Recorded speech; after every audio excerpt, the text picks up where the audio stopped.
Hello and welcome to the Klassiki Podcast. I'm your host, Sam Goff. Klassiki is your window into the world of Eastern European film. Subscribers gain access to our library of classic and contemporary titles, as well as filmmaker interviews, video introductions, program notes, and much more. You can sign up for a free trial today at klassiki.online. If you enjoy the show, don't forget to subscribe in your podcast app of choice, and remember you can always get in touch with us at podcast@klassiki.online. In this episode, I'm going to be dipping back into the ever-expanding archive of writing on the Klassiki Journal, which you can find at klassiki.online/journal. Today, I'll be reading an essay on the Romanian director Corneliu Porumboiu. The most elusive of the founding fathers of the Romanian New Wave, Porumboiu's films trade the morality tales of double Palme d'Or winner Cristian Mungiu for postmodern comedies in which language and identity circle the drain.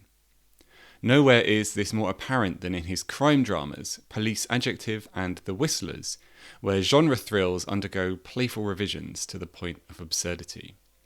But what is Porumboiu actually up to here? As he completes work on his first feature in 7 years, there's never been a better time to take a closer look at his films. Check out the original essay on the Klassiki Journal.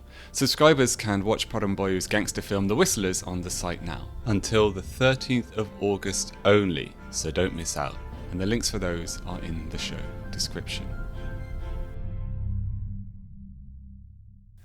The early figureheads of the Romanian New Wave were 3 directors whose wins at Cannes helped to kickstart the movement. Cristi Puiu won the Uncertain Regard Prize for The Death of Mr. Lazarescu in 2005. Corneliu Porumboiu the Camera d'Or for 1208 East of Bucharest in 2006. And finally Cristian Mungiu took home the Palme d'Or for 4 months, 3 weeks and 2 days in 2007. This trio each arrived with a seemingly ready-made sensibility that they would go on to refine and entrench in their subsequent films.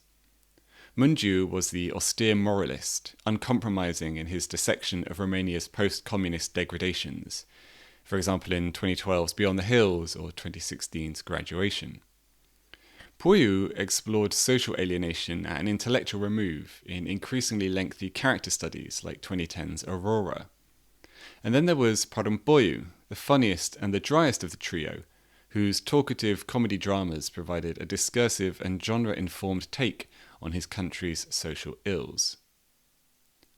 Porumboiu's filmography is founded on 3 fundamental interests, according to the critic Lawrence Garcia: bureaucracy, language, and football. In common with his fellow New Wave mainstays, his breakout features tackled questions of national history and post-communist malaise. But where Mungiu and Puiu dealt in moral quandaries and gritty, durational realism, Porumboiu instead put the slipperiness of language and identity at the heart of his work.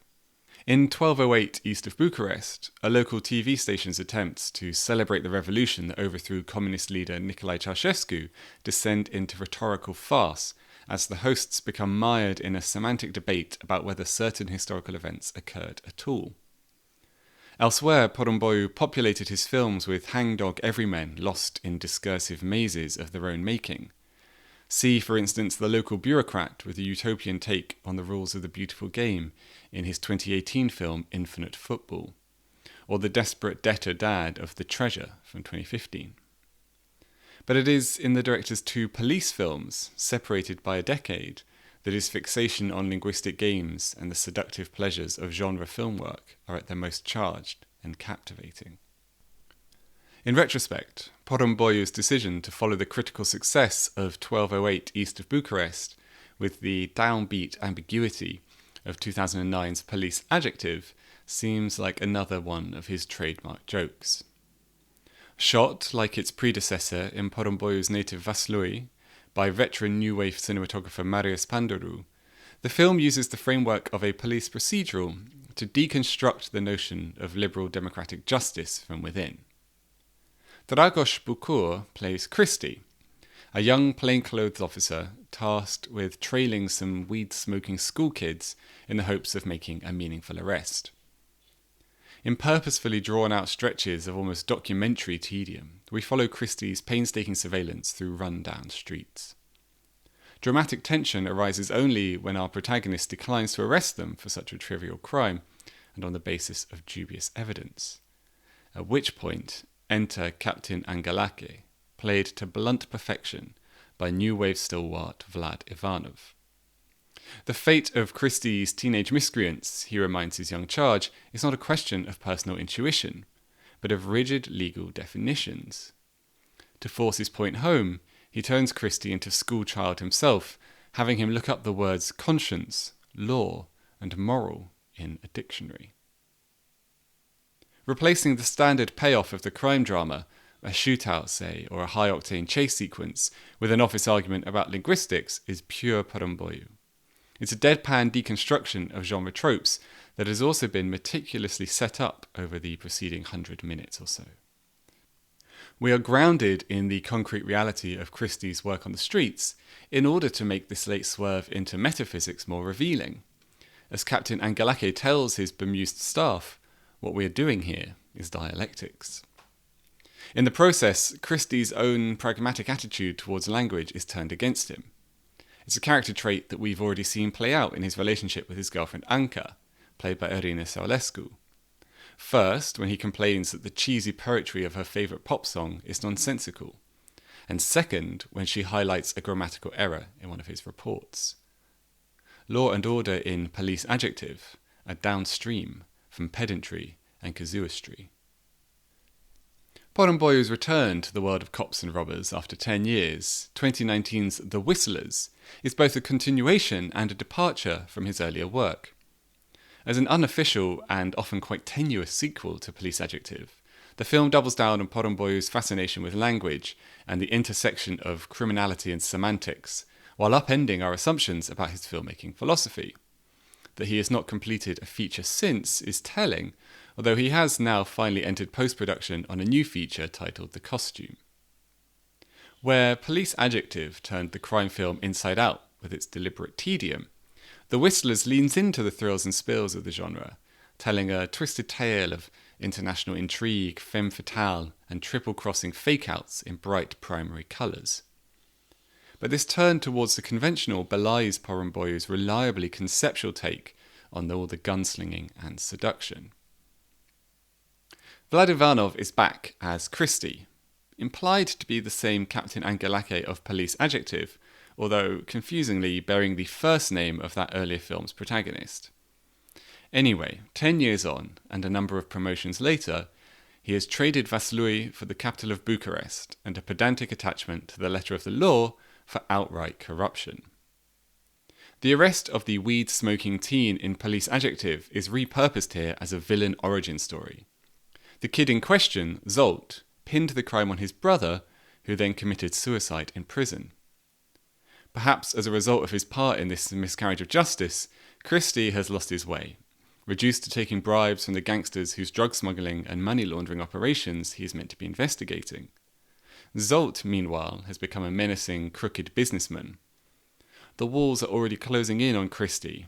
His superior Magda has bugged his apartment, before the arrival of Zolt's girlfriend Gilda, a sultry Catrinelle Marlon, who promptly seduces our anti-hero into an increasingly complex web of double crosses involving mattresses stuffed with cash.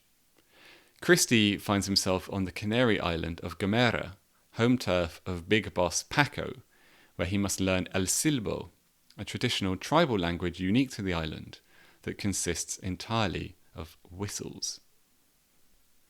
After all the plot machinations, the introduction of El Silbo promises to get viewers back to Porumboiu's trademark absurdist comedy of language. But the exotic setting of Gomera and the convoluted premise behind Christie's being stranded there allows the director to have his genre cake and to eat it too. Within the confines of a detective story, the symbolism of El Silbo is almost too obvious. Who will be the whistleblowers? Who will pay the price? The language is meant to imitate birdsong, so is Christie being set up as a snitch, singing like a canary? There are deeper concerns at play that bring us back to Porumboiu's career-long investigation into the riddles of communication. In Police Adjective, language was a political instrument. On Gomera, it becomes part of a much more expansive and elusive game of identities. Indeed, the more The Whistlers leans into its crime film trappings, the less it seems to be concerned with law and order at all. Perhaps this explains the film's increasingly gleeful deployment of meta-cinematic tricks and twists. The Whistlers jumps around in more ways than one. The narrative is split into chapters which are then presented non-chronologically. One moment we're watching a neo-noir thriller, the next a musical comedy. Porumboiu has fun assembling his film out of a wide range of influences. Beyond the obvious homage paid by Catherine Marlon's Femme Fatale to the seminal 1946 noir Gilda, starring Rita Hayworth, there are also snippets of Alfred Hitchcock's Riviera set capers like To Catch a Thief, or the more revisionist westerns of John Ford. The sense of playfulness amid all the skullduggery and backstabbing is enhanced by the pop art cinematography of Tudor Mitchell, which crackles with colour, and needle drops which range from Iggy Pop to Offenbach. By the time the bullets start flying, the dictionary corner of police adjective feels like a distant memory. We might ask why Porumboiu felt the need to connect the two films in the first place, given how wildly different their takes are on the same characters. But the contrast between Ramshoko Vaslui and Verdant Gamera, between the grubbiness of furtive teenage joints and intercontinental drug racketeers, is precisely the point. In pursuing his fixation on the ambiguities of language, Porumboiu leads himself, his characters, and his viewers into precisely this no man's land, where the crime genre's pure imagistic thrills compensate for the troubling implication of a world in which everybody's identity is but a whistle on the wind. That Porumboiu makes the trip down the rabbit hole so pleasurable is key to his offbeat charm. That was Unravelling the Twisted Crime Films of Corneliu Porumboiu, written and read by Sam Goff. You can find this and other essays, companions and watch lists on our journal at klassiki.online/journal. Subscribers can watch Porumboiu's film The Whistlers on the site now by following the link in the show description. Don't forget to subscribe to the show on your podcast app of choice, and please leave us a review and a 5-star rating to help us reach as many people as possible. Thank you.